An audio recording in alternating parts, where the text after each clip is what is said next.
भगवद गीता अध्याय 2 श्लोक 47 से 51। कभी ऐसा होता है ना कि मन में कुछ करने की, कुछ हासिल करने की इच्छा तो बहुत होती है, पर पहला कदम उठाने से डर लगता है।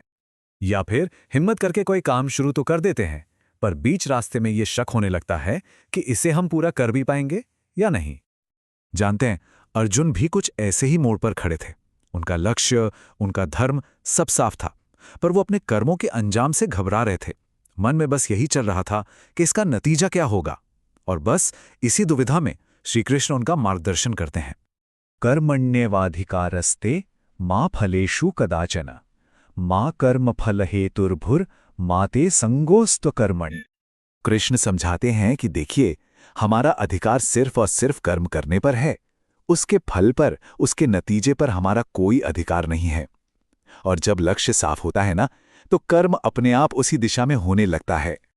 सबसे जरूरी ये है कि कर्म करते वक्त मन को शांत रखा जाए। हो सकता है सफलता तुरंत न मिले, पर हमें रुकना नहीं है, चलते रहना है। इस सफर में होता क्या है, छोटी छोटी सफलताएं मिलती हैं तो मन को हौसला मिलता है, और जब रुकावटें आती हैं तो वही मन नीचे की ओर खिंचने लगता है। ये बिल्कुल स्वाभाविक है। लेकिन जो असली कर्म है ना, वो इन दोनों के बीच, यानी सुख दुख, सफलता असफलता, इनके बीच की स्थिरता में होता है। मन को स्थिर रखना, यही तो साधना है। लेकिन जब हमारा मन बार बार सिर्फ नतीजे की तरफ भागता है कि क्या होगा, कैसे होगा, तो एक बेचैनी सी बढ़ने लगती है। और जब मन बेचैन हो तो पूरा ध्यान कर्म पर लगाना बहुत मुश्किल हो जाता है।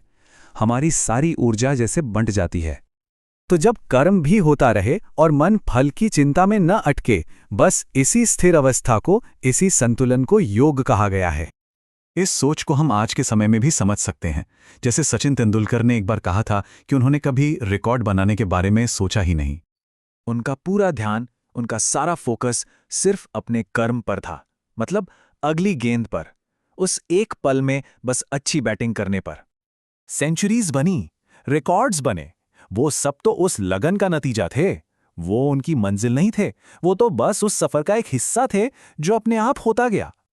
और देखिए, यही गीता का सार है। जब हमारा पूरा ध्यान कर्म पर हो तो जो फल मिलना है वो अपने समय पर अपने आप मिल ही जाता है। जय श्री कृष्ण।